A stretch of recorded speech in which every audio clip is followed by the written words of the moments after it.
Hello everyone, स्वागत है आपका हमारे YouTube channel endless study point पर। आज मैं आपके लिए फिजिक्स की 1 शॉर्ट वीडियो लेकर आया हूँ। चैप्टर फर्स्ट से स्टार्ट करेंगे। Physics electric charge and field, chapter का नाम है इलेक्ट्रिक चार्ज एंड फील्ड। पहले तो चैप्टर का मीनिंग ही समझते हैं, what is electric charge and its field. पहले चार्ज के बारे में पढ़ते हैं। What is charge? Charge is equal to Q. Q is equal to क्या होता है? I T. Current flow in unit time is known as charge. Q, charge की जो यूनिट होती है वो क्या होती है? कूलम। कूलम जो चार्ज की यूनिट होती है। करंट की जो यूनिट होती है वो क्या होती है? एम्पियर। और टाइम की यूनिट क्या है? सेकंड। तो current flow in 1 second is known as charge. Chapter का नाम जो है हमारा क्या है? इलेक्ट्रोस्टैटिक्स है। इलेक्ट्रोस्टैटिक्स। इससे जो सेकंड यूनिट है उसका है हमारा current electricity. Current electricity. Electrostatics का मतलब है इलेक्ट्रो माने इलेक्ट्रो, इलेक्ट्रिसिटी, और स्टैटिक्स माने रेस्ट। जब हमारा जो चार्ज रेस्ट में होता है तो उसको हम बोलते हैं इलेक्ट्रोस्टैटिक्स, और जब चार्ज मोशन में होता है तो हम उसको क्या बोलते हैं? Current electricity. तो अब हम क्लियरली इस चैप्टर को पढ़ेंगे, इलेक्ट्रोस्टैटिक्स। इसके थ्रू आता है frictional electricity. Frictional electricity. What is frictional electricity? The electricity which is produced by the friction is known as the frictional electricity. जो रबिंग के द्वारा जो इलेक्ट्रिसिटी पैदा होती है उसको हम फ्रिक्शनल इलेक्ट्रिसिटी बोलते हैं। सपोज करो हमने क्या करा, दो स्टोन है उनको आपस में रब करा, रब करने के बाद जो इलेक्ट्रिसिटी प्रोड्यूस हुई उसे हम क्या बोलते हैं? उसे हम फ्रिक्शनल इलेक्ट्रिसिटी बोलते हैं। इसमें दो प्रोसेस होते हैं हमारे, ये दो प्रोसेस को पढ़ेंगे हम। पहले तो हम टाइप ऑफ चार्ज पढ़ते हैं। दो तरह के चार्ज होते हैं, एक तो पॉजिटिव चार्ज होता है और एक नेगेटिव चार्ज होता है। पॉजिटिव चार्ज होता है हाई पोटेंशियल और नेगेटिव चार्ज होता है लो पोटेंशियल। जब पॉजिटिव और नेगेटिव आपस में मिलते हैं तो पॉजिटिव नेगेटिव होता है तो क्या होता है? अट्रैक्शन। नेगेटिव नेगेटिव होता है तो रिपल्सन। और पॉजिटिव और पॉजिटिव होता है तो तब भी क्या होगा? रिपल्सन। लेकिन एक स्पेशल केस भी है इसमें। स्पेशल केस बता दो, अगर किसी बॉडी पे चार्ज बहुत ज्यादा हो जाए, सपोज करो पॉजिटिव चार्ज है बहुत ज्यादा है, वो एक स्मॉल बॉडी ले ली हमने पॉजिटिव चार्ज की, तो इन दोनों के बीच में क्या होगा? इन दोनों के बीच में होना चाहिए रिपल्सन। लेकिन क्या करती है एक बड़ी बॉडी एक अपनी छोटी बॉडी को क्या कर लेती है? अट्रैक्ट कर लेती है। तो ये प्रॉपर्टी बहुत इंपॉर्टेंट है कि एक बहुत बड़ी बॉडी है पॉजिटिव चार्ज बॉडी, एक बहुत छोटी बॉडी है, वो एक दूसरे को क्या करेगी? अट्रैक्ट ही करेगी हमेशा। तो इसके थ्रू हम लोग क्या पढ़ते हैं यहाँ पे? कंडक्शन और इंडक्शन के बारे में। व्हाट इज कंडक्शन और इंडक्शन? सबसे पहले क्लियर करेंगे हम conduction. Conduction,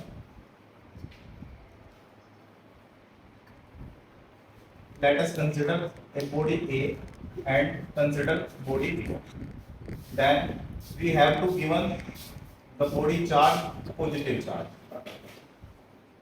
Then this body is touched to the second body. इसको हमने इसे टच कर दिया। टच करने के बाद जो है ये पॉजिटिव चार्ज जो था वो इस पे बाई कंडक्शन इस पे आ गया पॉजिटिव चार्ज। और चार्ज की एक प्रॉपर्टी होती है, charge is uniformly distributed all over the surface of the body. तो ये जो पॉजिटिव चार्ज होगा ये क्या होगा? पूरी बॉडी पे स्प्रेड हो जाएगा। तो बॉडी जो है हमारी क्या होगी? पॉजिटिव चार्ज होगी बाई कंडक्शन। अब इसी के थ्रू हमने क्या करता है, सपोज करो हम यहाँ पर नेगेटिव बॉडी लेंगे, तो नेगेटिव बॉडी लेंगे तो हमने टच करा इसे, तो इसका एंड क्या हो गया? नेगेटिव हो गया। इसको हमने जो है रिमूव कर लिया। रिमूव करने के बाद ये चार्ज जो है पूरी पे यूनिफॉर्मली डिस्ट्रीब्यूट हो जाएगा।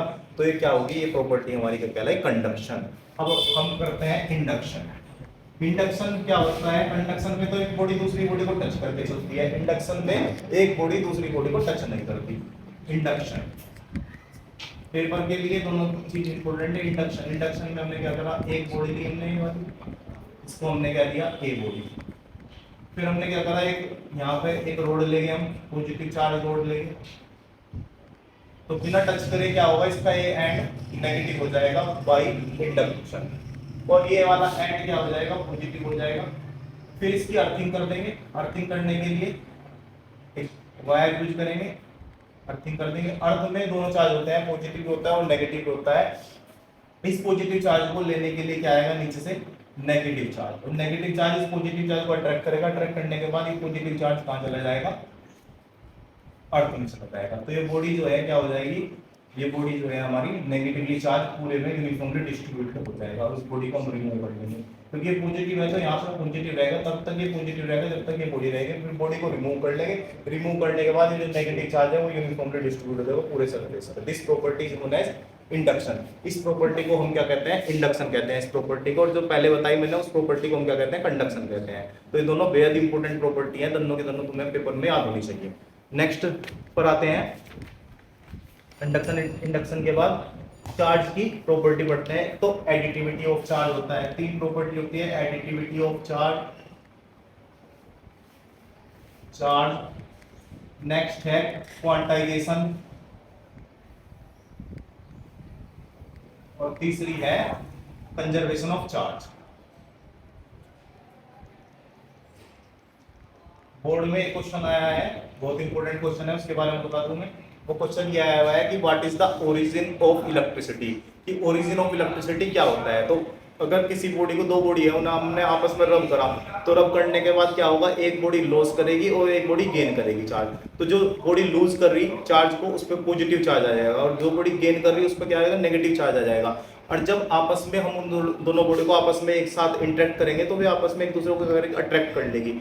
ये क्या कहलाता है, यही हमारा क्या है, ओरिजिन ऑफ इलेक्ट्रिसिटी है। यानी कि मेन चीज क्या है, फ्रिक्शन। क्या है, फ्रिक्शन। अगर पेपर में क्वेश्चन पूछा जाता है कि what is the origin of electricity, तो friction is the origin of electricity. तो फ्रिक्शन क्या होता है, ओरिजिन ऑफ इलेक्ट्रिसिटी, कि इलेक्ट्रिसिटी पैदा कहां से हुई। अब जब हमने किसी दो बॉडी को रब करा तभी तो क्या हुआ, जब तो हमारी इलेक्ट्रिसिटी पैदा हुई। अब जब दो पत्थर है आपस में रब कर रहे हैं, तो रब करने के बाद क्या हुआ, इलेक्ट्रिसिटी पैदा हुई। इसी तरह जैसे हमने सपोज करो कि ऊन ले ली, ऊन मतलब वूल ले ली हमने, वूल को आपस में जो है हमने क्या करा, रब करा। रब करने के बाद क्या होता है, उसमें थोड़ी सी आवाज आती है। तो वो आवाज होती कुछ नहीं, वो आवाज होती है चार्ज की। तो उसे हम क्या कहते हैं, उसे फ्रिक्शन ही कहते हैं, क्योंकि आपस में जो है फ्रिक्शन होता है बॉडी में। तो इसी कारण जो है यहाँ पे फ्रिक्शन से कभी कभी क्या होता है कि हमारी बॉडी में भी ऐसा होता है। सपोज करो कि हमारी जो है कोहनी है, ये कहीं पे टच होगी, तो टच करने के बाद क्या होता है, हल्की सी झंझनाहट होती है। झंझनाहट मतलब हमारी जो यहाँ पे जो हमारी बोन है वो जो है फ्रिक्शन करते हैं। फ्रिक्शन करने के बाद जो हमारे ब्लड में आयंस होते हैं उनके थ्रू जो है वो पास हो जाती है। तो हमें क्या लगता है, हमें हल्का सा करंट सा महसूस होता है। वो करंट ही क्या है, वो फ्रिक्शन है। क्या है, फ्रिक्शन के द्वारा प्रोड्यूस हुई इलेक्ट्रिसिटी है। तो अब हम पढ़ते हैं एडिटिविटी ऑफ चार्ज। जितने भी चार्ज है, चाहे वो पॉजिटिव हो नेगेटिव हो, वो सारे ऐड होते चले जाएंगे। ये हमारी एडिटिविटी ऑफ चार्ज है। क्वांटाइजेशन की क्या जरूरत पड़ी हमें, Q is equal to N E. N यहाँ पर एक इंटीग्रल मल्टीपल है किसका, इलेक्ट्रॉन का। इलेक्ट्रॉन पे जो चार्ज होता है वो 1.6 × 10⁻⁻19 कूलम होता है। तो n की वैल्यू क्या हो सकती है, 1 भी, 2 भी, 3 भी, 4 भी, 5 भी एंड सो ऑन, कहीं तक भी हो सकती है। सपोज करो हमारे पास 15 चार्ज है, तो 15 चार्ज हमने क्या करा, 15 मल्टीप्लाई ई कर दिया। तो ये हमारा क्या होती है, प्रॉपर्टी हमारी क्वांटाइजेशन ऑफ चार्ज होती है। नेक्स्ट है conservation of charge. Conservation of charge तो हमने कई बार पढ़ा है कि charge neither be created not destroyed, it can be change one form to another form. Charge ना तो उत्पन्न किया जा सकता, ना खत्म किया जा सकता, इसे एक जगह से दूसरी जगह ट्रांसफर किया जा सकता है। मतलब तो तीनों प्रॉपर्टी है, additivity of charge, charge can be added, quantization of charge Q equal to Ne, और conservation of charge, charge neither be created not destroyed, it can be change one form to another form. इसी के ऊपर जो है एक numerical आया हुआ है, वो न्यूमेरिकल बता दूं मैं। इसमें पूछा है Q इक्वल टू Ne के ऊपर एक न्यूमेरिकल है, करते हैं कि how many electron in 1 coulomb of charge, how many electron in 1 coulomb of charge. तो हम Q इजिकल टू क्या होता है, फॉर्मूला N होता है, हाउ मेनी, जहां भी एक वर्ड आ जाए तो सोचना कि N की वैल्यू पूछ रहा है वो, तो N is equal to Q upon E। Q क्या है, 1 कूलम, चार्ज क्या है 1.6 × 10⁻⁻19 कूलम। इसको से डिवाइड करें, 19 है ऊपर जाके क्या हो जाएगा, प्लस हो जाएगा, 1/1.6 पॉइंट हटाएंगे, ऊपर जो है 10 आ जाएगा अपॉन 16। इससे एक जीरो ले लेंगे, यहाँ पे 10 टू द पावर यहाँ पे 18 रह जाएगी। जब इसको मैं इससे डिवाइड करूंगा तो 16 96 6.25 10 टू द पावर 18 इलेक्ट्रॉन जो है 1 कूलम ऑफ चार्ज में जो है अवेलेबल होते हैं। ये बात याद रखनी तुम्हें। ये डायरेक्ट भी पूछ सकता है पेपर में कि how many electron present in 1 coulomb of charge, तब ये फॉर्मूला यूज करना हमें। नेक्स्ट है इलेक्ट्रिक चार्ज और मास के बीच में डिफरेंस। बहुत ही सिंपल है, Q इक्वल टू क्या होता है, N होता है, यानी कि क्वांटाइजेशन होता है Q equal to N। Mass zero नहीं हो सकता, लेकिन चार्ज जीरो भी हो सकता है, प्लस भी हो सकता है और माइनस भी होता है, लेकिन मास कभी भी माइनस नहीं हो सकता, ना मास कभी भी जीरो हो सकता है। इसीलिए जो है इनके बीच में जो डिफरेंस है वे याद करने हैं तुम्हें, ये डिफरेंस याद कर लेना। नेक्स्ट आता है Coulomb's law and electric force.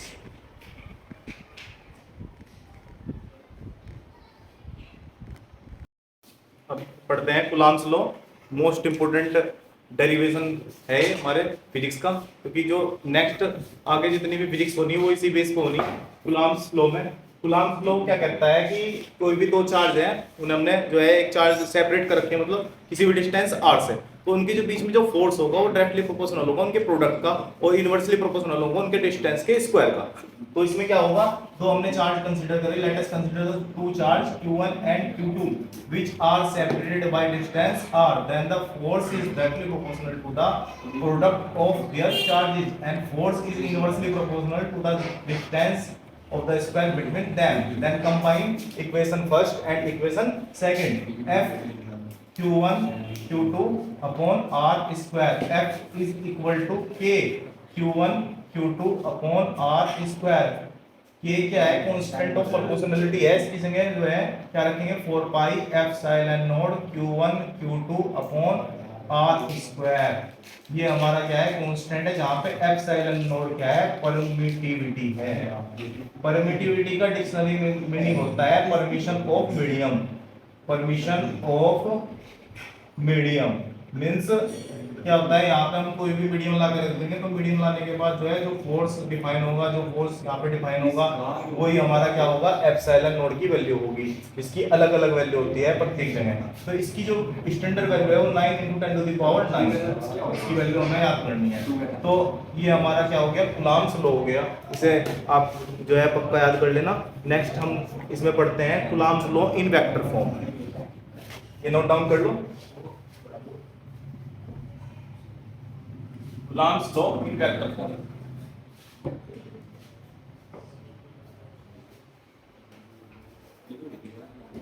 Coulomb's in vector form.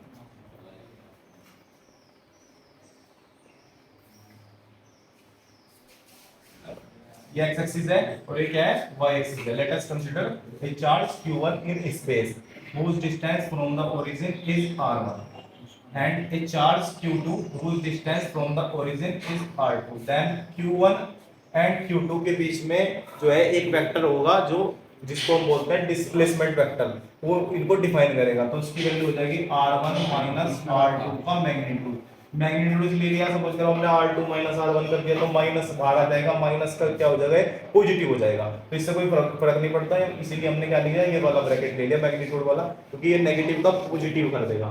तो अब जो है हम क्या करेंगे, f कूलम्ब्स लॉ क्या कहता है हमारा, q1 q2 upon r square 1/4 pi epsilon not, यानी कि ये 1 है और ये क्या है 2 है, तो यहाँ पे हमने लिख दिया r12, और इसमें हमने क्या करा, इसे वेक्टर में कन्वर्ट करने के लिए यहाँ 1 की मल्टीप्लाई है, यहाँ भी 1 की मल्टीप्लाई, तो f is equal to vector में कन्वर्ट करने के लिए q1 q2 4 pi epsilon naught r12 whole square into 1 को हम लिख सकते हैं r कैप। r कैप मतलब r एक यूनिट वेक्टर है, तो r unit vector is equal to होता है r अपॉन r का magnitude.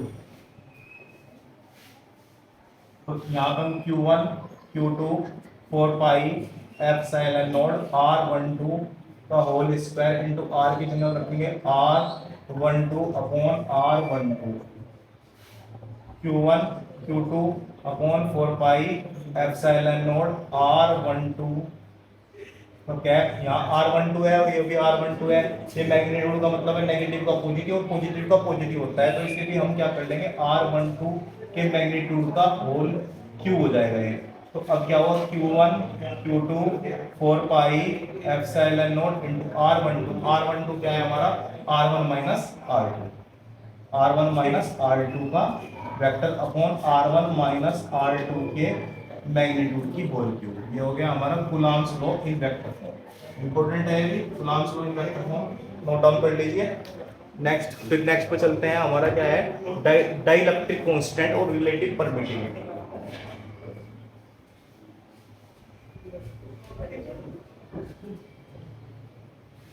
Dielectric constant dielectric constant और रिलेटिव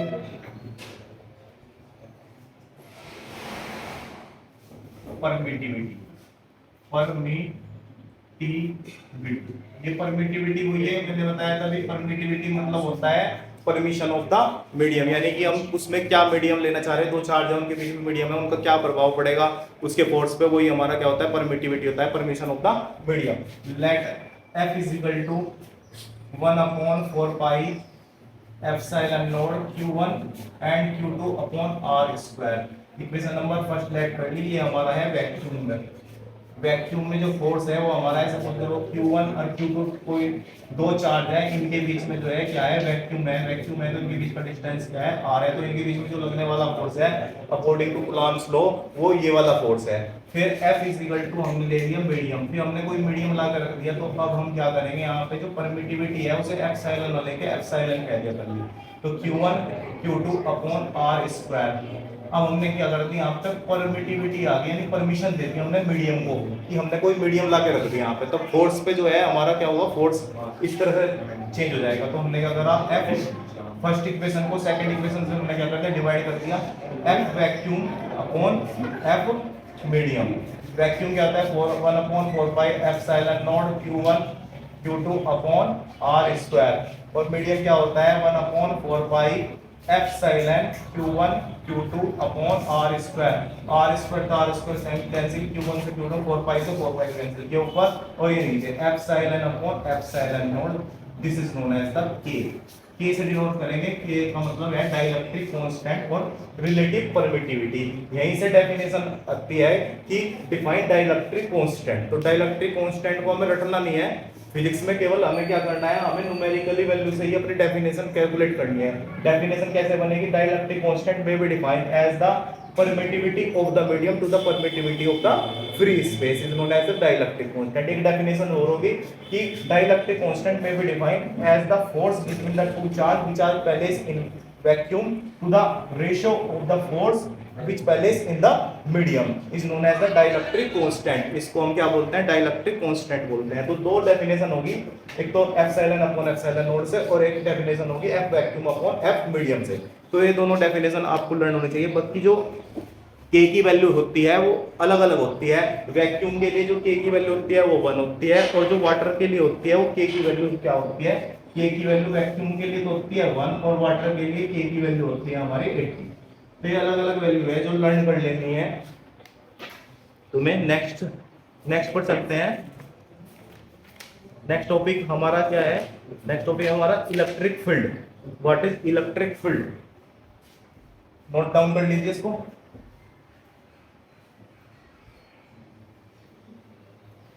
अभी हमने चार्ज के बारे में कंप्लीट पढ़ लिया, फिर आगे electric field. What is electric field,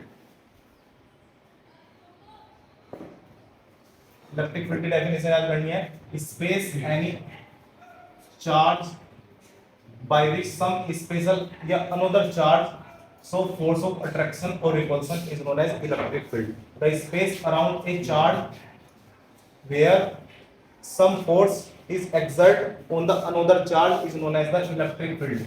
electric field E is equal to क्या होता है F upon E is equal to F upon F क्या है, फोर्स है। सपोज करो कि ये चार्ज है Q और ये हमारा जो चार्ज है Q नोड है, तो क्या होगा, ये इस पे फोर्स लगाएगा जिसे हम क्या बोलते हैं, फोर्स ऑफ रिपल्सन बोलते हैं। वो कैसे देखते हैं, ये हमारा कंसीडर करा एक चार्ज, और यहाँ पे हमने एक चार्ज लिया Q naught, this is known as test charge. इसको हम बोलेंगे क्या, टेस्ट चार्ज। तो जब इधर हम इसे यहाँ से यहाँ पर ले गए, यानी कि इन्फिनिटी से कहीं भी ले गए, यहाँ पे ला के रखा, फिर यहाँ पे ला के रखा, तो इनके बीच में क्या होगा, एक फोर्स लगेगा F is equal to Q naught, और इसका डिस्टेंस यहाँ तक हमने लेट कर लिया, यहाँ तक इसका डिस्टेंस क्या है, x है। तो यहाँ पे जो इसका फोर्स लगा, तो इसकी जो फील्ड लाइन है वो यहाँ तक, तो क्या करेगा, ये तो इसे अट्रैक्ट करेगा या रिपल करेगा। अगर ये सेम चार्ज है तो ये रिपेल होगा, और ये अपोजिट चार्ज है तो ये अट्रैक्ट होगा। तो ये हमारा क्या है, इलेक्ट्रिक फील्ड है। Q1 और Q2 इनके बीच में लगने वाला फोर्स ही क्या कहलाता है, इलेक्ट्रिक फील्ड कहलाता है। E is equal to F upon Q not.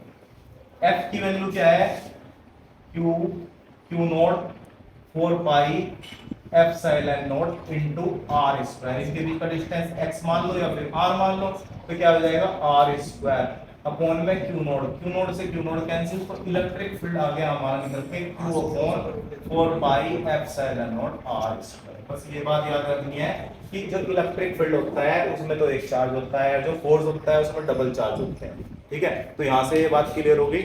Next चलते हैं डाइपोल के बारे में पढ़ते हैं। Dipole, what is dipole? Dipole के बारे में पढ़ेंगे हम सब। Electric dipole, electric dipole. देखो डाइपोल क्या होता है, two equal and opposite charge separated by a distance 2a is known as electric dipole. इसकी डेफिनेशन याद कर लेंगे, पेपर के लिए इंपॉर्टेंट है।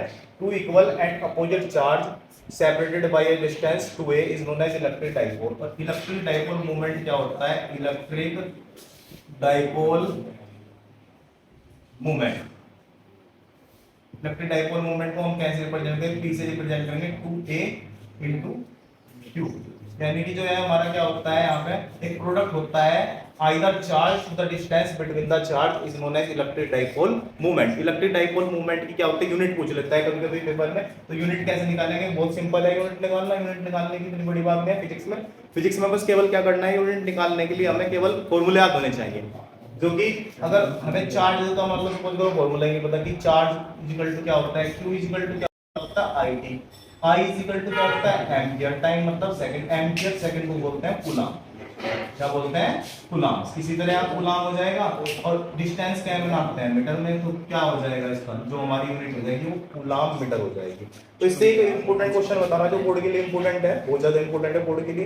पेपर में पूछा था व्हाट इज आइडियल डाइपोल, क्या पूछा जाता है? Ideal dipole. ये बोर्ड में आया हुआ है कई बार, आइडियल डाइपोल क्या होता है?